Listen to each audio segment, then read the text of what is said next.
Queridos irmãos, a paz do Senhor. Hoje nós iremos estudar a lição de número 9, que tem como título Jacó e Esaú, irmãos em conflito. Bom, a palavra-chave que define essa nossa lição é exatamente conflito. Mas o que significa conflito? Conflito é ausência de concordância, ausência de entendimento ou ainda oposição de interesse. Em outras palavras, podemos dizer que conflito é um ambiente de guerra, um ambiente de oposição. E nós vemos isso de maneira muito bem clara na história de Jacó e Esaú. Os dois não se davam bem. E nós observamos a partir da leitura do texto áureo, que encontra-se no capítulo 25 de Gênesis, versículo 23, que nos diz assim: Duas nações estão no teu ventre, e dois povos se dividirão nas suas entranhas. Um povo será mais forte do que outro povo, e o maior servirá ao menor. Na versão NVI nos diz assim: Duas nações estão no teu ventre, desde as suas entranhas, dois povos se separarão. Um povo será mais forte que o outro, e o mais velho servirá ao mais novo. Então, o que nós observamos aqui é que existiria a separação entre dois povos, a divisão. E conflito é justamente isso, é o que? É oposição, é divisão, é conflito, é guerra. E nós vemos que isso existia entre Esaú e Jacó. Então, isso era também fruto de uma promessa de Deus. Porque quando Rebeca achou estranho que estava existindo um conflito entre dentro do seu ventre. E aí ela questionou ao Senhor. E quando ela questionou ao Senhor, o Senhor lhes deu a resposta e disse: Olha, dentro do teu ventre existirão dois povos, duas nações. Ou seja, dois povos se dividirão das suas entranhas. Um será mais forte do que o outro. E para não deixar sombra de dúvida, porque quando a parte C do versículo fala um povo será mais forte que o outro, se parasse aqui, poderia surgir a dúvida: que povo? Quem será mais forte do que quem? E aí, para não ter sombra de dúvida, o versículo termina dizendo assim: e o mais velho servirá o mais novo, ou seja, Esaú servirá a Jacó. E nós vemos que houve desde o início um problema de favoritismo. E a verdade prática faz questão de reforçar isso daqui. Ou seja, a verdade prática nos diz assim: os pais não devem ter preferência entre seus filhos e devem tratá-los da mesma forma. Nós vemos que isso não aconteceu na família de Isaac. Ou seja, um amava mais o outro, ou seja, Isaac gostava mais de Esaú por conta da sua afeição à caça, e nós vamos ver lá na frente que Esaú era perito em caça. Então nós vemos que houve da parte de Isaac uma predileção, ou seja, Esaú era o seu filho predileto. Além de ser o primogênito, era um ótimo caçador, tinha uma habilidade extraordinária para a caça, o que fez com que ele ganhasse essa afeição por Esaú. Já Rebeca amava mais a Jacó, mas Rebeca amava a Jacó.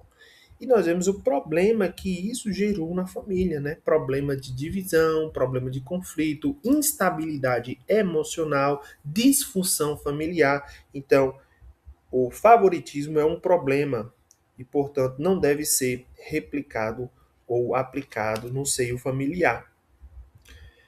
Então, nós vemos que, por conta disso, a família estava dividida, havia um conflito. E uma das consequências é o quê? Ciúmes, divisão, como eu já falei, instabilidade emocional, ou seja, problema com autoestima também. Então, o que a gente observa de início é que não existe família perfeita.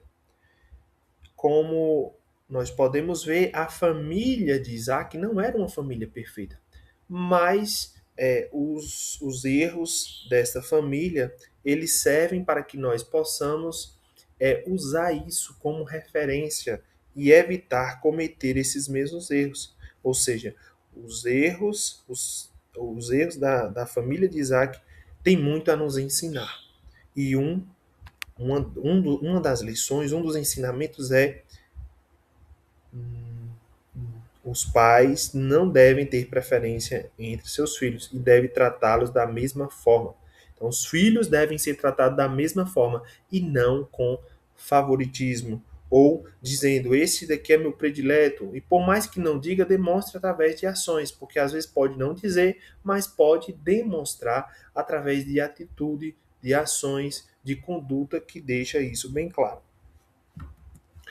Bom, o nascimento dos gêmeos. O nascimento dos gêmeos é resposta divina à oração de Isaac. O primeiro ponto que eu gostaria de destacar aqui é que, pela primeira vez, ou seja, é a primeira vez na Bíblia que se registra uma gestação e um parto múltiplo. É a primeira vez que a Bíblia narra o nascimento de gêmeos.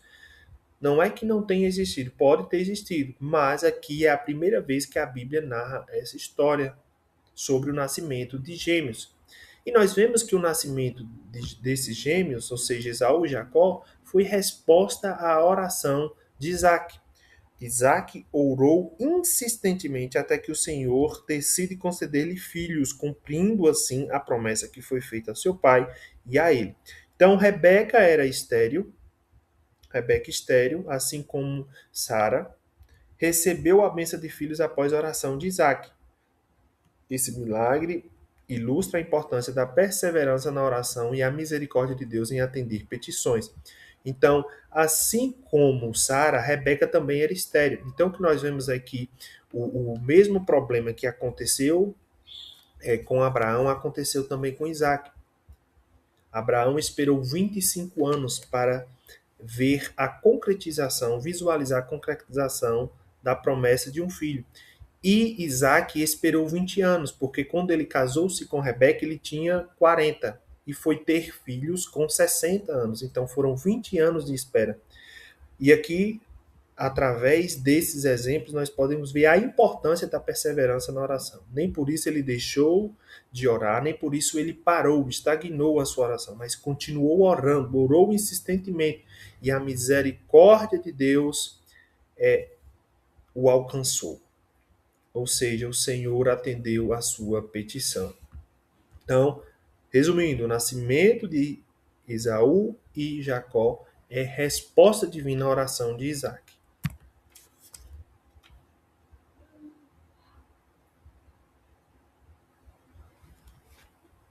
Bom, e antes de nós adentrarmos nas características de Esaú, um ponto que eu anotei e gostaria de destacar é: na intervenção da história, é Deus quem faz acontecer. Então, quem faz acontecer é o Senhor, nosso Deus. Nós vemos que tanto Abraão, quanto Isaac, quanto Jacó foram frutos ou tiveram em sua história uma intervenção divina extraordinária. Então, quem fez acontecer, quem proporcionou a realização do milagre foi o Senhor.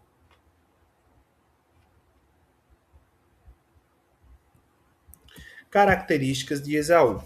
Bom, Esaú, um caçador impulsivo, era conhecido por sua natureza selvagem e imediatista. Sua personalidade o levava a decisões precipitadas, refletindo um desprezo pelas bênçãos espirituais em favor da gratificação instantânea. Então nós vamos ver que Esaú acaba vendendo seu direito à primogenitura justamente por conta dessa sua conduta, dessa sua característica de imediatista, sua característica instantânea, ou seja, de querer as coisas na hora, na sua hora, no mesmo tempo, ou seja, de forma imediata. Então, por conta disso, ele acaba vendendo o seu direito de primogenitura.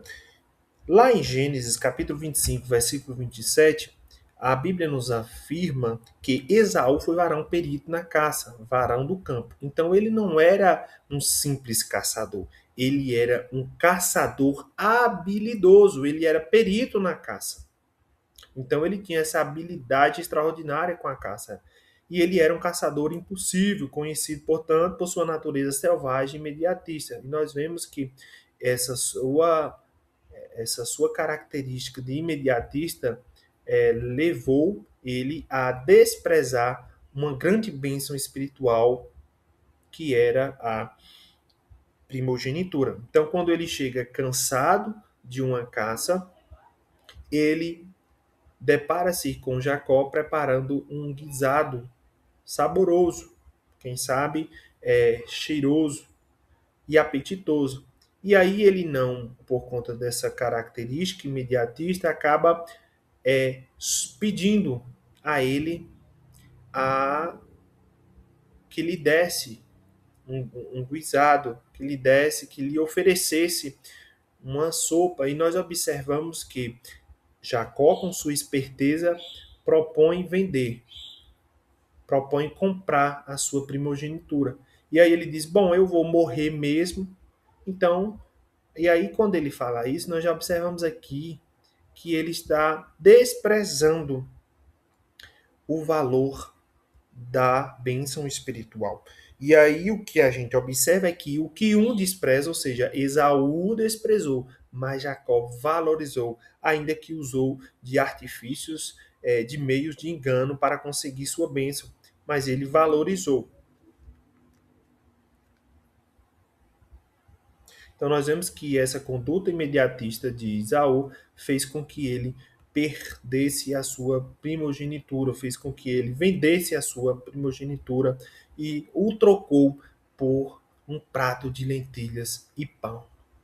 Ou seja, trocou sua bênção espiritual em favor de uma gratificação instantânea, ou seja, de algo imediato.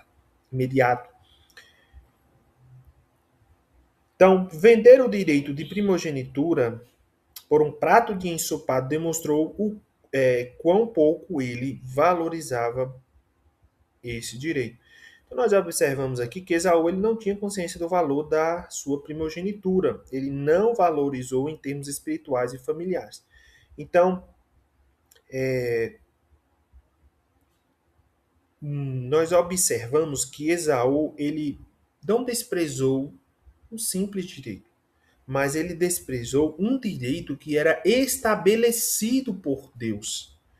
E esse direito, ele lhe davam bênçãos espirituais e familiar, ou seja, ele ia ter a função de ser uma liderança espiritual e familiar no seu clã, mas por conta do seu imediatismo, de querer as coisas de maneira rápida, acabou trocando uma bênção espiritual por uma bênção material, por algo imediato, né? Por uma gratificação imediata.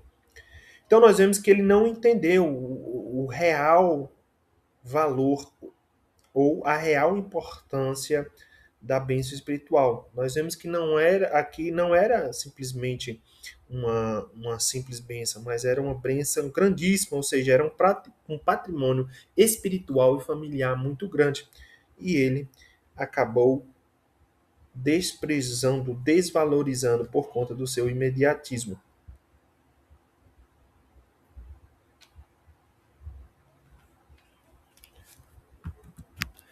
Característica de Jacó. Pelo contrário, e aí a parte B do versículo 27 do capítulo 25 de Gênesis não diz assim: mas Jacó era varão simples, habitando em tendas. Então, enquanto um era perito em caça, habilidoso com caça, vivia em campo, o outro era ao contrário, vivia em tendas. Né? Era mais caseiro, vivia mais em casa, habitando em tendas. E era um homem pacato, simples. Olha o que nos diz aqui. Jacó é descrito como um homem pacato e estratégico, demonstrando habilidade de planejamento e manipulação, o que reflete suas complexidades e a transformação que Deus operou em sua vida ao longo do tempo. Então, o que a gente observa, queridos e amados irmãos, é que Deus, na sua presciência, ou seja, Deus, na sua escolha antecipada, ele sabia que Esaú desprezaria a sua primogenitura.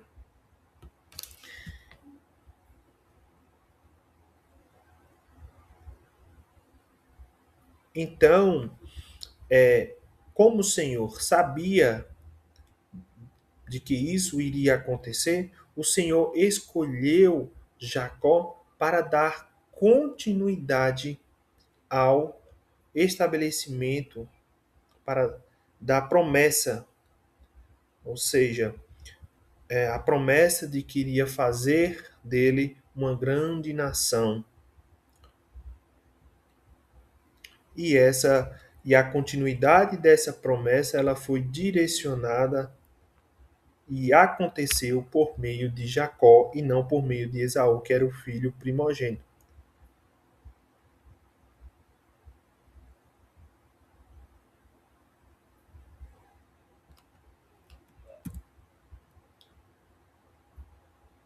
Então a primogenitura carregava um significado espiritual profundo, representando a herança e as bênçãos de Deus.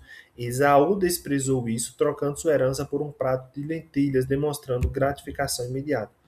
É aquilo que a gente já falou. O engano de Jacó e Rebeca. Bom, tem um ponto interessante que eu gostaria de destacar antes da gente entrar no terceiro tópico, que fala justamente sobre Rebeca induz Jacó ao pecado. Antes de nós adentrarmos aqui, é importante dizer que quando o homem está vazio de Deus, ele não consegue ver o valor nas coisas espirituais. Foi o que aconteceu com Esaú. Esaú ele estava vazio de Deus e não conseguiu ver o valor das coisas espirituais. E nós precisamos entender que coisas espirituais ou que coisas eternas não têm preço. E se não têm preço, são, portanto, inegociáveis. Ou seja, Esaú não deveria ter negociado a sua bênção espiritual. E nós vemos que, infelizmente, ele acabou desprezando as bênçãos espirituais em detrimento das materiais. Ou seja, para ele, naquele momento ali, as bênçãos materiais, que era o quê? Um prato de lentilhas, um ensopado de lentilhas e pão, foi mais importante do que uma bênção espiritual. Algo que tinha um valor, um significado espiritual muito profundo. Ele acabou desprezando por conta de uma gratificação imediata.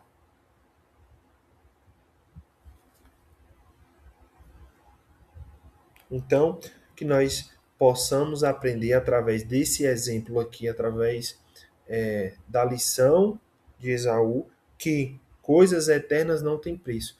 Coisas materiais nós podemos comprar com dinheiro, mas coisas espirituais não. Então, coisas espirituais não têm preço.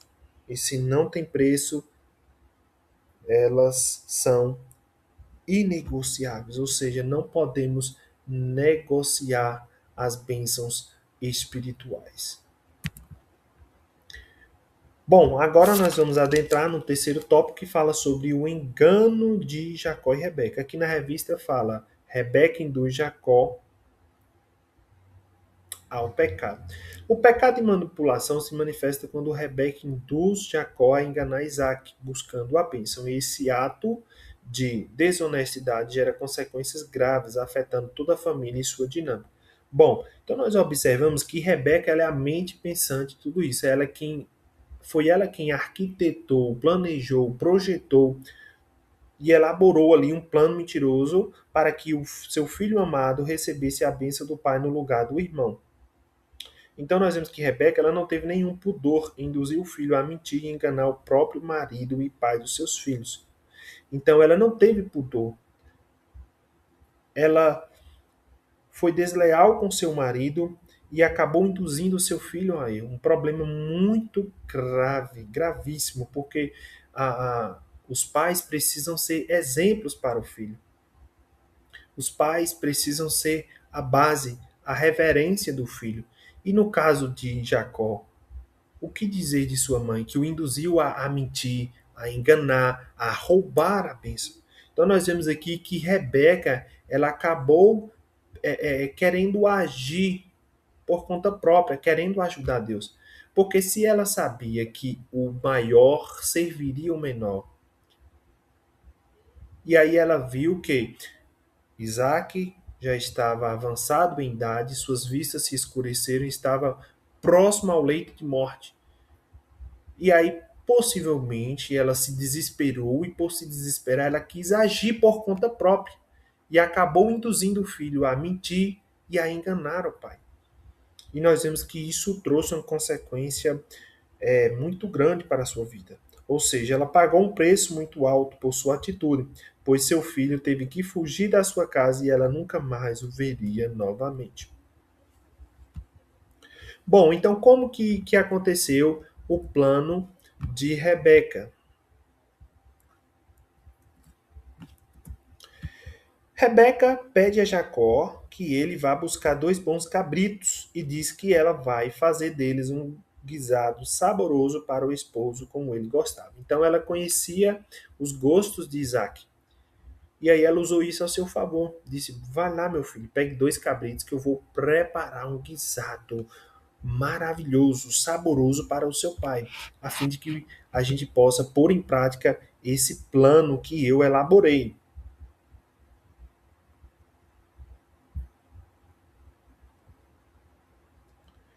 Então, nós vemos que, a princípio, Jacó resistiu ao mau conselho da sua mãe,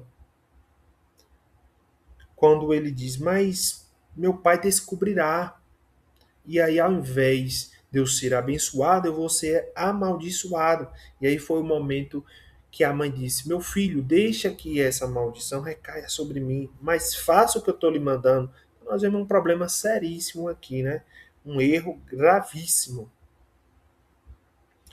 Então, a princípio, Jacó resistiu ao mau conselho de sua mãe, mas acabou cedendo ao seu plano carnal, que haveria de trazer tantas consequências más para si e para sua família. Então Isaac foi enganado e abençoou a Jacó.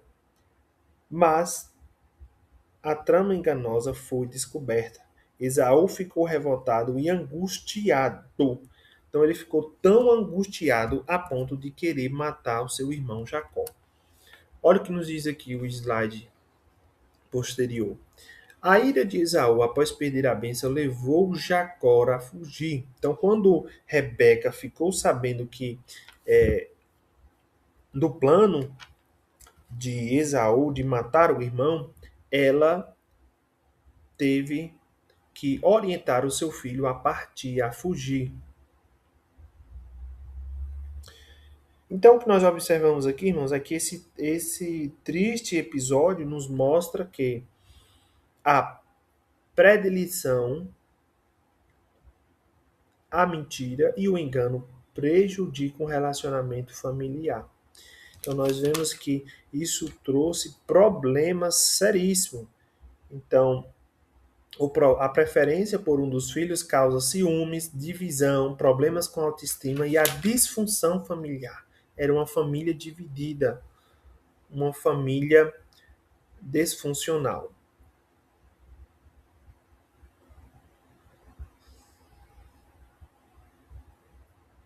O Senhor já havia, ponto 3 do terceiro tópico. O Senhor já havia dito que Esaú serviria a Jacó. No entanto, Jacó não confiou plenamente em Deus nem esperou o tempo certo para o cumprimento da promessa. Movido pela ansiedade, pela influência materna, preferiu agir por conta própria e recorrer à mentira. Então, assim como no caso de Sara, a falta de confiança trouxe consequências dolorosas que marcaram sua história. Nós vemos que o filho de Isaac, no caso Jacó, enfrentou uma dificuldade após outra, até que por fim admitiu: poucos e maus foram os dias dos anos da minha vida. Então, irmãos, o que nós observamos aqui é que todos erraram. Esaú errou porque desprezou a bênção espiritual. Jacó errou porque enganou e fez jus a seu nome, que significa enganador. Rebeca foi desleal e induziu o filho ao erro. Isaac agiu movido por suas próprias ambições. Então nós vemos que todos eles erraram. E nós vemos, a partir dessa história, a importância dos pais serem exemplos. Então não basta simplesmente dizer, é preciso fazer, porque as palavras convencem, mas o exemplo arrasta. Então, através do exemplo, nós temos a oportunidade de conduzir os nossos filhos ao acerto, de conduzir os nossos filhos pelo caminho de retidão. Então, nós vemos que Isaac, apesar de entender e saber, ele não colocou em prática o que sabia. E se eu sei, mas eu não coloco em prática o que eu sei, é como se eu não soubesse. Então ele não ensinou muito bem isso no seio familiar. E por conta disso nós vemos que a família cresceu de modo disfuncional. Ou seja, nós vemos o problema de disfunção familiar. Mas, irmãos, apesar de todos os erros, como eu falei desde o início da lição, é a história da família de Isaac e Rebeca nos ensina e nos ensina muito.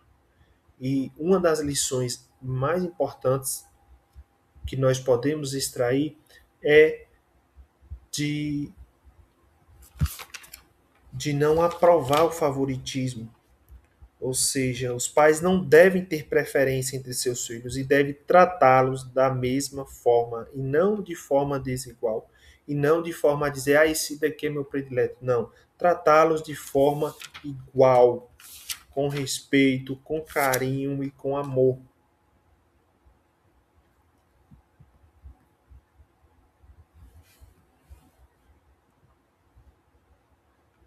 A transformação de Jacó. Jacó passou por experiências decisivas em Padã Arã, incluindo seu encontro transformador com Deus em Betel, onde aprendeu a importância da fé, arrependimento e o poder da graça divina na sua vida. Então, nós observamos que antes do seu encontro com Deus, Jacó era um homem oportunista, mentiroso, enganador e que confiava em sua esperteza em vez de buscar a Deus. Mas depois que ele teve um encontro real com Cristo, ele tornou-se um homem verdadeiro, paciente, trabalhador e que confia em Deus para o abençoar e busca sua direção. Então, a partir de tudo que nós já estudamos aqui, quais são as aplicações práticas que podemos extrair? Bom, a primeira é bênçãos espirituais, ou seja, é essencial valorizar as bênçãos espirituais em nossas vidas e reconhecer o quanto ela nos fortalece na caminhada de fé e na busca pela vontade de Deus. Então, a bênção espiritual, as coisas espirituais, ela não tem preço e, portanto, são inegociáveis. Segunda aplicação, favoritismo familiar, ou seja, devemos evitar o favoritismo e a manipulação familiar, aprendendo a tratar todos com equidade, refletindo o amor e a justiça de Deus em nossas relações. Terceira lição, reconciliação necessária. A busca pela reconciliação em conflito é fundamental, pois fortalece os laços familiares e comunitários, promovendo assim um ambiente de paz e harmonia entre os irmãos. Então, essa foi a aula de hoje. Espero que os irmãos possam entender, abstrair da melhor forma possível e que o Espírito Santo possa abençoar nesse entendimento, nessa absorção de saber. Deus em Cristo vos abençoe e até a próxima aula.